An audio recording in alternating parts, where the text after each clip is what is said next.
আবু জাহেল ডাক দিয়া বলি, কি পারবি ইসুটের নারী পুরীগুলো আনিয়া মুহাম্মাদের মাথার উপর দিয়া দিবি? এমন সময় উকবা ইবনে আবি মুআইয়িদ, ওই উকবা ইবনে আবি মুআইয়িদ কাফির, বলে আবু জাহেল আমি পারবো। উকবা ইবনে আবি মুআইয়িদ দৌড়াইয়া গিয়া উটের নারী বুড়িগুলো দিয়া আমার মায়ার নবী সেজদায় আছে এমন অবস্থায় উটের নারী বুড়িগুলো দিয়া দিলেন। আমার নবী আর উঠতে পারেন না। এমন সময় কষ্ট হয়, এই কথাটা কানে কানে চলে গেল।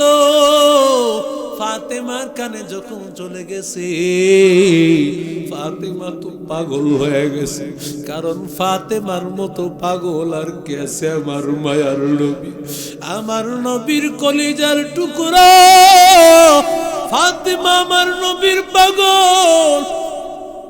আমার মায়ার নবীর জন্য ফাতেমার সব সময় দিল কাঁপত।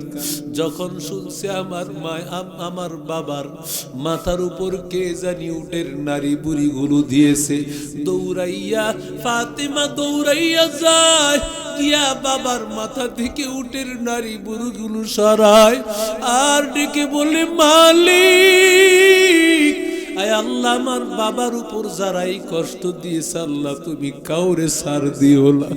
নবী ডাক দিয়া কয়, ও ফাতেমা চিন্তা করিও না, এরে আল্লাহর বান্দা। আমার মায়ার নবী এর পরেও দিলেন না বদদুয়া। আল্লাহর নবী রহমাতুল লিল আলামিন, আমার মায়ার নবী রহমাতুল লিল আলামিন, মাতাফের সামনে আমার মায়ার নবী নামাজ আদায় করতেছেন। এমন সময় উকবা ইবনে আবি মুআইয়িদ আবার ওই বাইতুল্লাহর মাতাফের সামনে দিয়া যাইতেছে। এমন সময় তাকাইয়া দেখে মায়ার নবী নামাজ পড়তেছে। ডাক দিয়া কই, মুহাম্মদ, তোর কারণে এলাকার মধ্যে দ্বন্দ্ব হয়ে গেছে, মানুষে মানুষে বাঘ হয়ে গেছে, মানুষের মধ্যে, ফ্যামিলির মধ্যে, আত্মীয়র মধ্যে দ্বন্দ্ব হয়ে গেছে। মুহাম্মাদুর রাসূলুল্লাহ তখনই মনে মনে ভাবলেন, বুঝি এখনই আমার উপর কোনো মুসিবত চলে আসতেছে। এমন সময় আল্লাহর নবীর গলার মধ্যে ধারালো একটা চিকন একটা সূত্রের মতো লাগাইয়া আমার মায়ার নবীর গলার মধ্যে লাগাইয়া টালতেছে, আর নবীর গলা আটকায় গিয়েছে। হাদিসের মধ্যে আসছে, নবী আহা শব্দ নবীর জবান দিয়ে আসতেছে, একেবারে নিঃশ্বাস বন্ধ হয়ে যাইতেছে। এমন সময় আবু বকর দেখিয়া সাথে সাথে এই বাঁধন ছুটাইয়া দিল আর তাকে সরাইয়া দিল। এরে আল্লাহর বান্দা তাকাইয়া দেখে নবীর এই গলাটা কেটে গিয়েছে, এমন ভাবে আঘাত করেছে। আমার নবী ঘরের মধ্যে যাওয়ার পর, আল্লাহর নবী ঘরের মধ্যে যাওয়ার পর ফাতেমা তাকাইয়া দেখে এত পূর্ণিমার চাঁদের মতো চেহারা, আমার নবীর এত সুন্দর চেহারাটা চতুর্দিকে ক্ষত বিক্ষত হয়ে আছে। সুন্দর চেহারাটা কেমন হয়ে গেল আমার নবী? ফাতেমা শুধু কাঁদে। আল্লাহর নবীর বার্তা কাইয়া দেখে নবীর জামাটাও ছিঁড়ে গিয়েছে। আল্লাহর নবীকে ডাক দিয়া কয়, বাবা তোমারে বুঝি ওরা এত কষ্ট দিয়েছে, তোমার এই সুন্দর পূর্ণিমার চাঁদের চেহারাটা ওরা কত কষ্ট দিয়েছে, তোমার জামাটাও বুঝি ছিঁড়ে ফেলেছে। আল্লাহর নবী ডাক দিয়া কই, ফাতেমা এগুলো কিছুই না, আল্লাহ তাআলা এর বিনিময়ে আমাকে অনেক বড় মর্যাদা দিবে, তুমি চিন্তা করিও না। এই দিনের জন্য আমি নবী কষ্ট করতেছি, আল্লাহ তাআলা এমন একটা সময় হবে আমার উম্মত সবচাইতে বেশি হবে। আল্লাহ আল্লাহ তাআলা সর্বপ্রথম নুন, কোরআনের এমন একটা শব্দ, কোরআনের শুরুতে আল্লাহ তাআলা আলিফ লাম মিম তাসিন তাহা ইয়াসিন, এগুলো এমন কিছু শব্দ হুরুফে মুকাত্তাআত, এগুলোর অর্থ কেউ জানে না, জানেন একমাত্র যিনি, তিনি কে? এরে আল্লাহর গোলাম, আল্লাহ তাআলা শুরুতে এই শব্দগুলো কেন আনলেন? আনার পিছনে কারণ হলো বান্দা, আল্লাহ তাআলা বুঝায় দিতে চান, এরে বান্দা তোমাদের কত ক্ষমতা, কত পাওয়ার, অথচ আল্লাহ তাআলার কালাম এমন দামি কালাম, ওই কালামের কিছু কিছু অর্থ, কিছু কিছু শব্দ এমন আছে, কিছু কিছু শব্দ এমন আছে যেই শব্দগুলোর অর্থ তোমরা কেউ বলতে পারো না। কথা বলেন ঠিক না বেঠিক? ব্যর্থ সবাই, কাফের মুশরিক বেঈমানেরা, ওরা আরবি সাহিত্যের উপরে অনেক পণ্ডিত ছিল, মুহূর্তের মধ্যে ওরা কবিতা বানাইতে পারে। কথা বলেন ঠিক না বেঠিক?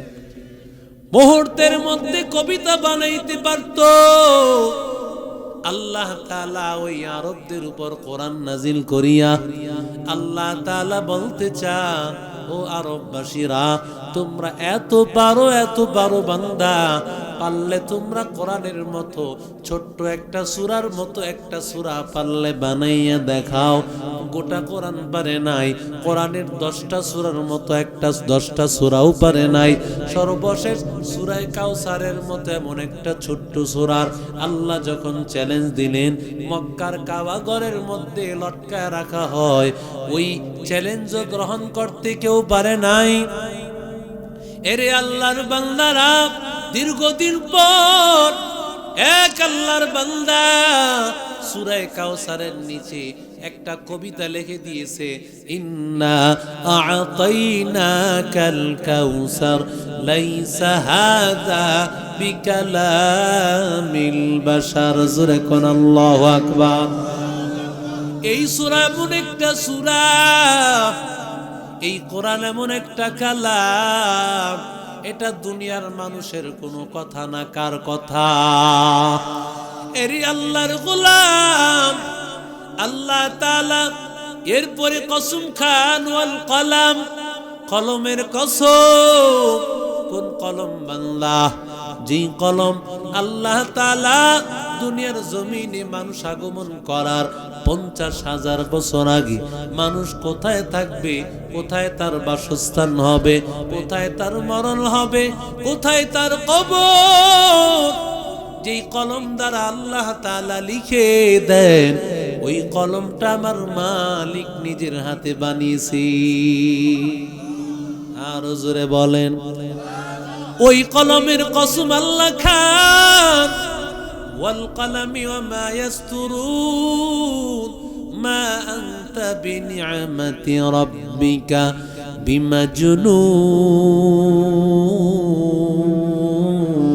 বিমাজনুন। আল্লাহ তাআলা কসম খাওয়ার পর আল্লাহ তাআলা বলেন, নবী গো আপনি কোনো পাগল না, আপনি কোনো পাগল হয়ে যান নাই। দুনিয়ার মানুষ আপনাকে পাগল বলে ডাকে, ওগো পয়গম্বর আপনি পাগল না গো নবী। দুনিয়ার মানুষ আমার মায়ার নবীকে পাগল বলেছে, আমার নবীকে কবি বলে ডাক দিয়েছে। এরে আল্লাহর বান্দা, এরে নবীর আশিক উম্মতের দল, দুনিয়ার মানুষেরা যেমন দেখেন না, আলিম ওলামাদেরকে কাঠ মোল্লা বলে ডাক দেয়, মৌলবী বলে ডাক দেয়, বিভিন্ন তিরস্কার বলে ডাক দেয়। এরে আল্লাহর বান্দারা ভালো করে শুনে নাও, আমার মায়ার নবীকেও কতভাবে ডাক দিয়েছে কাফের বেঈমানেরা। আল্লাহ ডাক দিয়া কই, নবী দুনিয়ার কাফেররা যদিও আপনারে পাগল বলে, আপনি পাগল না, আপনি হলেন আল্লাহ তাআলার পাগল। কার পাগল? আরো জোরে কোন। দুনিয়ার পাগল আসল পাগল না, আল্লাহর যে পাগল, ওরে যদি পাগল কাউ কোনো বাধা নাই, কারণ সে আল্লাহর পাগল। নবী আমার আল্লাহর পাগল হয়েছেন, নবীরে মানুষ পাগল বলে ডাক দিয়েছে। এরে আল্লাহর বান্দা, আমার নবীর কেমন আখলাক, কেমন চরিত্র রে ভাই। আমার মায়ার নবীকে নির্বংশ বলে ডাক দিয়েছে কাফের বেঈমানেরা। নবীজির ছেলেগুলো মারা যায়, কন্যাগুলো টিকে থাকে। এই জন্য আমার মায়ার নবীকে বলেছে নবী নির্বংশ, আবতার বলে গালি দেয়, নবীর বংশ থাকে না। আল্লাহ তাআলা ডাক দিয়ে বলে নো পয়গম্বর, ওরা আপনাকে নির্বংশ বলে গালি দেয়, আটখোরা বলে গালি দেয়। পয়গম্বর, ওরা আটখোরা বলে গালি দেয়, নির্বংশ বলে গালি দেয়। নবী ওদের বংশই থাকবে না, আর আপনার বংশ কিয়ামত পর্যন্ত আমি আল্লাহ রাখবো। এরে আল্লাহর বান্দা, এরে নবীর আশিক উম্মতের দল, নবীর ছেলে নাই বলে নবীর নাম নেওয়ার কেউ থাকবে না। কাফেরদের এই ধারণা। আল্লাহ ডাক দিয়া কে, ও নবী, আমি আল্লাহ আসমানের আল্লাহ, আপনি আসমানের নবী, আমি আল্লাহ জমিনের আল্লাহ। আপনি জমিনের নবী, আমি আল্লাহ মানুষের আল্লাহ। আপনি মানুষের নবী, আমি আল্লাহ জিনদের আল্লাহ, আপনি জিনদের নবী। আমি আল্লাহ ফেরেশতাদের আল্লাহ, আপনি ফেরেশতাদের নবী। আমি আল্লাহ গোটা কুল কায়নাতের আল্লাহ, আপনি গোটা কুল কায়নাতের নবী। আমি আল্লাহর রুবুবিয়ত যত দূর, আপনি নবীর নবুয়ত তত দূর। रबूबियत खुदा के आए जहाँ तक, नबूवत मुस्तफा के आए वहाँ तक, जहाँ तक आए रबूबियत खुदा का, वहाँ तक आए नबूवत मुस्तफा का। देख जा कुरान में आए मुहतरम, मुस्तफा की उम्मते खैरुल उमम।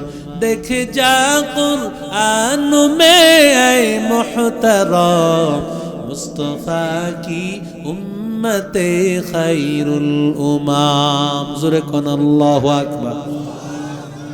আমার মায়ার নবী কি পাগল বলেছে, নবীর নাম নেওয়ার মতো কেউ থাকবে না।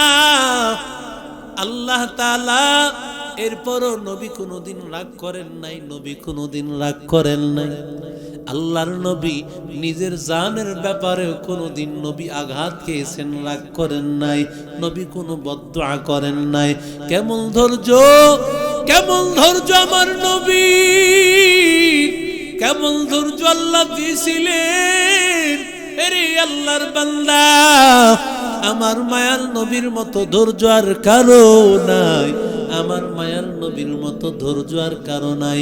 কেননা আল্লাহ তাআলা বলেন ওয়া ইন্নাকা লাআলা খুলুকিন আযীম।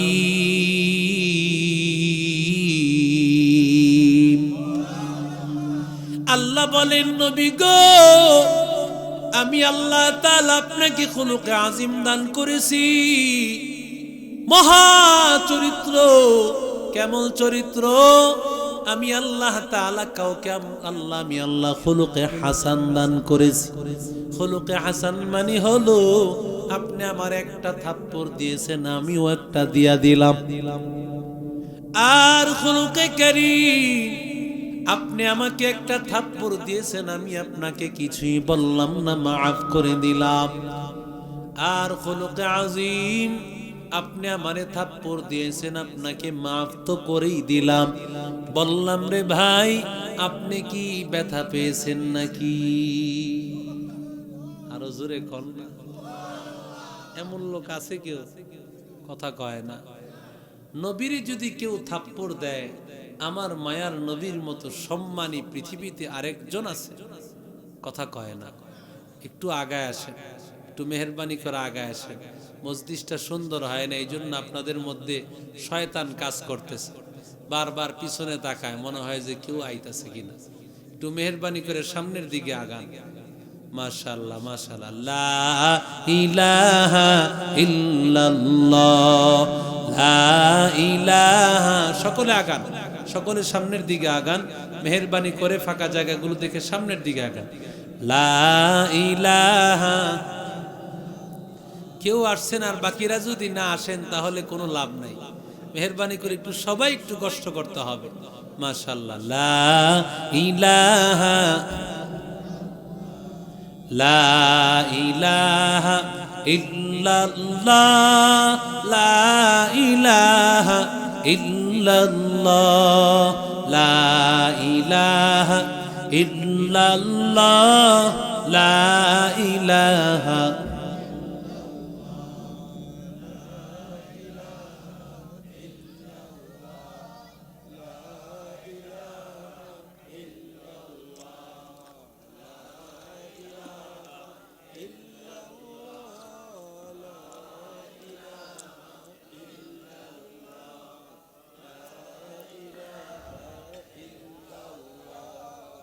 লা ইলাহা, লা ইলাহা ইল্লাল্লাহ, লা ইলাহা, লা ইলাহা ইল্লাল্লাহ, লা ইলাহা ইল্লাল্লাহ, লা ইলাহা ইল্লাল্লাহ, লা ইলাহা, লা ইলাহা ইল্লাল্লাহ, মুহাম্মাদুর রাসূলুল্লাহ সাল্লাল্লাহু আলাইহি ওয়াসাল্লাম। আমার নবীকে আল্লাহ খুলুকে আযীম আল্লাহ দান করেছে। কেমন চরিত্র, কেমন চরিত্রওয়ালা আমার মায়ার নবী, রাহমাতুল লিল আলামিন, এমন মহা চরিত্রের অধিকারী। আমার মায়ার নবীর শরীরে আঘাত করে নবী কোনো কষ্ট পেয়েও নবী কোনো বদদুআ দেন না। তায়েফে নবীর আঘাত করলো, নবী কোনো বদদুআ দেন না। আমার মায়ার নবী বলেন, আল্লাহুম্মা গফির লিকওমি ফাইন্নাহুম লা ইয়ালামুন। আয় আল্লাহ, আমার উম্মতকে মাফ করে দাও, ওরা জানে না আমি নবীকে। ওরা যদি জানতো আমি নবী কেমন, আমি নবীর কেমন মর্যাদা, আমি নবীকে ওরা কষ্ট দিত না গো আল্লাহ। আমার উম্মতকে মাফ করে দাও। এরে উম্মতের দল, আমার মায়ার নবীর মতো এমন চরিত্রওয়ালা আর কেউ নাই রে বান্দা। আল্লাহর নবী সেজদার মধ্যে পড়ে আছে, এমন সময় আবু জাহেল ডাক দিয়া বলে, এরে নবীর আশিক উম্মতের দল। আবু জাহেল ডাক দিয়া বলে, কি পারবি ইসুটের নারী পুরীগুলো আনিয়া মুহাম্মাদের মাথার উপর দিয়া দিবি। এমন সময় উকবা ইবনে আবি মুআইয়িদ, ওই উকবা ইবনে আবি মুআইয়িদ কাফির, বলে আবু জাহেল আমি পারবো। উকবা ইবনে আবি মুআইয়িদ দৌড়াইয়া গিয়া উটের নারী বুড়িগুলো দিয়া আমার মায়ার নবী সেজদায় আছে, এমন অবস্থায় উটের নারী বুড়িগুলো দিয়া দিলেন। আমার নবী আর উঠতে পারেন না। এমন সময় কষ্ট হয়, এই কথাটা কানে কানে চলে গেল। ফাতেমার কানে যখন চলে গেছে, ফাতেমা তো পাগল হয়ে গেছে। কারণ ফাতেমার মতো পাগল আর কে আছে আমার মায়ার নবী। আমার নবীর কলিজার টুকরা ফাতেমা আমার নবীর পাগল। আমার মায়ার নবীর জন্য ফাতেমার সব সময় দিল কাঁদে। যখন শুনছে আমার বাবার মাথার উপর কে জানি উটের নারী বুড়িগুলো দিয়েছে, দৌড়াইয়া ফাতেমা দৌড়াইয়া যায় গিয়া বাবার মাথা থেকে উটের নারী বুড়োগুলো সরায় আর ডেকে বলে, মালিক, আয় আল্লাহ, আমার বাবার উপর যারাই কষ্ট দিয়েছে আল্লাহ তুমি কাউরে ছাড় দিও না। নবী ডাক দিয়া কয়, ও ফাতেমা, চিন্তা করিও না, এরে আল্লাহর বান্দা, আমার মায়ার নবীর পরও দিলেন না বদদুয়া। আল্লাহর নবী রহমাতুল লিল আলামিন, আমার মায়ার নবী রহমাতুল লিল আলামিন, মাতাফের সামনে আমার মায়ার নবী নামাজ আদায় করতেছেন। এমন সময় উকবা ইবনে আবি মুআইয়িদ আবার ওই বাইতুল্লাহর মাতাফের সামনে দিয়া যাইতেছে। এমন সময় তাকাইয়া দেখে মায়ার নবী নামাজ পড়তেছে। ডাক দিয়া কই, মুহাম্মদ, তোর কারণে এলাকার মধ্যে দ্বন্দ্ব হয়ে গেছে, মানুষে মানুষে বাঘ হয়ে গেছে, মানুষের মধ্যে, ফ্যামিলির মধ্যে, আত্মীয়র মধ্যে দ্বন্দ্ব হয়ে গেছে। মুহাম্মাদুর রাসূলুল্লাহ তখনই মনে মনে ভাবলেন, বুঝি এখনই আমার উপর কোনো মুসিবত চলে আসতেছে। এমন সময় আল্লাহর নবীর গলার মধ্যে ধারালো একটা চিকন একটা সূত্রের মতো লাগাইয়া আমার মায়ার নবীর গলার মধ্যে লাগাইয়া টালতেছে, আর নবীর গলা আটকায় গেছে। হাদিসের মধ্যে আসছে, নবী আহা শব্দ নবীর জবান দিয়ে আসতেছে, একেবারে নিঃশ্বাস বন্ধ হয়ে যাইতেছে। এমন সময় আবু বকর দেখিয়া সাথে সাথে এই বাঁধন ছুটায় দিল আর তাকে সরাইয়া দিল। এরে আল্লাহর বান্দা, তাকাইয়া দেখে নবীর এই গলাটা কেটে গিয়েছে, এমন ভাবে আঘাত করেছে। আমার নবী ঘরের মধ্যে যাওয়ার পর, আল্লাহর নবী ঘরের মধ্যে যাওয়ার পর ফাতিমা তাকাইয়া দেখে এত পূর্ণিমার চাঁদের মতো চেহারা, আমার নবীর এত সুন্দর চেহারাটা চতুর্দিকে ক্ষত বিক্ষত হয়ে আছে। সুন্দর চেহারাটা কেমন হয়ে গেল আমার নবী? ফাতেমা শুধু কাঁদে। আল্লাহর নবীর বার্তা কাইয়া দেখে নবীর জামাটাও ছিঁড়ে গিয়েছে।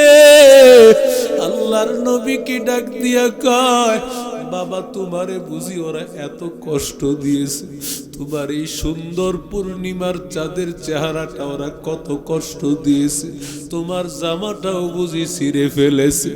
আল্লাহর নবী ডাক দিয়া কই, ফাতেমা, এগুলো কিছুই না, আল্লাহ তাআলা এর বিনিময়ে আমাকে অনেক বড় মর্যাদা দিবে, তুমি চিন্তা করিও না। এই দিনের জন্য আমি নবী কষ্ট করতেছি, আল্লাহ তাআলা এমন একটা সময় হবে আমার উম্মত সবচাইতে বেশি হবে। ওগো নবীর উম্মতেরা হয়ে আজি দিশে হারা, কোরআন হাদিসের চলো, কোরআন হাদিসের চলো, যখন যাহা চাই মনে, নবী বিনে কে তাড়াবে ফুলসিরাত মিজানে, নবী বিনে কে তাড়াবে ফুলসিরাত মিজানে। এমন এতিম নবী আমার, পিতা মাতা নাই যে তাহার, এমন এতিম নবী আমার, পিতা মাতা নাই যে তাহার, তারপরেও কত মারা, তারপরেও কত মারা, মারলো কাফের দুশমনে, নবী বিনে কে তাড়াবে ফুলসিরাত মিজানে, নবী বিনে কে তাড়াবে ফুলসিরাত মিজানে। এরে নবীর আশিক উম্মতের দাম, আল্লাহর নবী দুনিয়াতে আগমন করেছেন মানুষকে আখলাক শেখানোর জন্য। নবী বলেন বুইসতু লিউতাম্মিমা মাকারিমাল আখলাক, মানুষকে উত্তম আদর্শ শেখানোর জন্য আসছি। উত্তম আদর্শ আমার মায়ার নবীর মতো কেউ শিখাতে পেরেছে? কথা কন না কেন? আমার নবীর মতো চরিত্র আদর্শ কেউ শিখাইতে পারে নাই। এরে আল্লাহর বান্দা, নবী আমার তার কন্যাকেও কেমন আদর্শ শিখাইছেন রে বান্দা। ও দুনিয়ার মা বোনেরা, আল্লাহর নবী রাহমাতুল লিল আলামিন, আমার মায়ার নবী, আমার মায়ার নবী রাহমাতুল লিল আলামিন, আমার নবী তার কন্যাকে কেমন আদর্শ, কেমন পর্দা, কেমন দিনদারি শিখাইছেন, কেমন স্বামীর আদর্শ শিখাইছেন রে বান্দা। এরে আল্লাহর গোলাম, এরে নবীর আশিক উম্মতের দল, আমার মায়ার নবী রাহমাতুল লিল আলামিন বিদায় হয়ে যাওয়ার কিছুদিন পরেই রমজানুল মুবারকের প্রথম রোজা। ফাতেমা রাদিয়াল্লাহু তাআলা আনহা অনেক অসুস্থ, অনেক অসুস্থ। ফাতেমা স্বামী স্ত্রী হযরত আলীর সাথে সাহারি খাইয়া, একসাথে দুইজন সাহারি খাইলেন। সাহারি খাওয়ার পর ফজরের আজানের জন্য অপেক্ষমান। ফজরের আজান দিবে, নামাজ পড়ার জন্য হযরত আলী যাবেন। নামাজটা ফাতেমা ঘরের মধ্যে পড়বেন আজান দিলে, অপেক্ষা করতেছে। এমন সময় যখন ফজরের আজান দিল, হযরত আলী রাদিয়াল্লাহু তাআলা আনহু মসজিদে চলে গেলেন। ফাতেমা ঘরের মধ্যে নামাজে যায়, নামাজের মুসল্লায় দাঁড়ায় গেলেন। এরে আল্লাহর বান্দা, হযরত আলী রাদিয়াল্লাহু তাআলা আনহু বাহির থেকে নামাজ আদায় করিয়া, আলী রাদিয়াল্লাহু তাআলা আনহু ঘরের মধ্যে আসিয়া দেখে ফাতেমা নাই, যায় নামাজের মুসল্লায় নাই। ব্যাপার কি? কখনো তো এমন হয় না, কারণ ফাতেমা এশরাকের নামাজ না পড়িয়া কখনো যায় না। আরো জোরে কোন। আর আমাদের আম্মা জানে না 10টার আগে তো ফজরই হয় না। কথা কন না কেন? ফজরে নামাজের সময় হয় 10টা 11টা বাজে, ফজরের নামাজের সময় হয়। মহিলা যদি নামাজি না হয়, বেনামাজি মহিলার ঘরের রান্না খাইলে তোমার তো নামাজ থাকবে না, তোমার তো আমানত থাকবে না, তোমার দিনদারি থাকবে না। কারণ ওই মহিলা যদি নামাজি হয়, দিনদারি হয়, মহিলা যদি কোরআন পড়নেওয়ালা হয়, ওই মহিলার আদর্শে তুমি এমন ভাবে ওই মহিলার খাবার, ওই মহিলার সংস্পর্শে আল্লাহ তাআলা তোমাকেও দিনদার বানাইয়া দিবে। এরে নবীর আশিক উম্মতের দল হযরত আলী রাদিয়াল্লাহু তাআলা আনহু তালাশ করতেছে ফাতেমা রাদিয়াল্লাহু তাআলা আনহা। ফাতেমা তো আজকে অনেক অসুস্থ। এই অসুস্থ অবস্থায় তো ফাতেমা নামাজ ছাড়িয়া কোথায় গেল? তালাশ করে কোনো ঘরে নাই, সব ঘর তালাশ করে কোনো ঘরে নাই। তালাশ করতে করতে দেখে রান্নাঘরের মধ্যে ফাতেমা।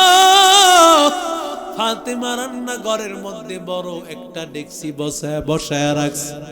রান্নাঘরের মধ্যে বড় ডেকসি চুলার মধ্যে বসায় রাখছি। এরে আল্লাহর বান্দারা, অনেকগুলো আটার খামিরা বানাবেন, যেই আটা খাওয়ার রুটি খাইতে প্রায় সপ্তাহ মাস খানিক লেগে যাবে। ফাতেমার পরিবার মাস খানিক পর্যন্ত আটার রুটি খেতে পারবে। হাসান হুসাইনের এত কাপড় একসাথে ভিজাইছে, কোনদিনও তো এত কাপড় চোপড় ভিজায় না। আবার ফাতেমা অসুস্থ, কেন এত কাপড় চোপড় ভিজাইলেন? এবার হযরত আলী ডাক দিয়া বলেন, ও ফাতেমা, প্রাণের বিবি, কেন এত কাপড় চোপড় ভিজাইলা? ফাতেমা, কেন তুমি এত আটার খামিরা বানাইলা? আমরা তো এত আটার খামিরা এক মাসেও খাইতে পারবো না। অসুস্থ শরীর নিয়া কেন তুমি এত কাপড় চোপড় ভিজাইলা? ফাতেমা ডাক দিয়া কয়, রে স্বামী, আমি রাতের বেলায় ঘুমাইয়া গেছি, রাতের বেলায় তাকাইয়া দেখি আমার ঘরের মধ্যে আমার বাবা হাঁটতেছে। আমি পেছনের সাইড দিয়া বাবারে আমি চিনতে পারলাম, আমি বুঝতে পারলাম বাবাই বুঝি কারো তালাশ করে। আমি পেছন দিকে ডাক দিয়া বললাম, বাবা কারে তালাশ করো? বাবায় ডাক দিয়া কয়, মারে তোরই তো তালাশ করি। আল্লাহর নবী ডাক দিয়া কয়, রে ফাতিমা, সাহারি খেয়েছো স্বামী হযরত আলীর সাথে? আল্লাহ যদি কবুল করে ইফতারি খাইবা তুমি তোমার বাবার সাথে।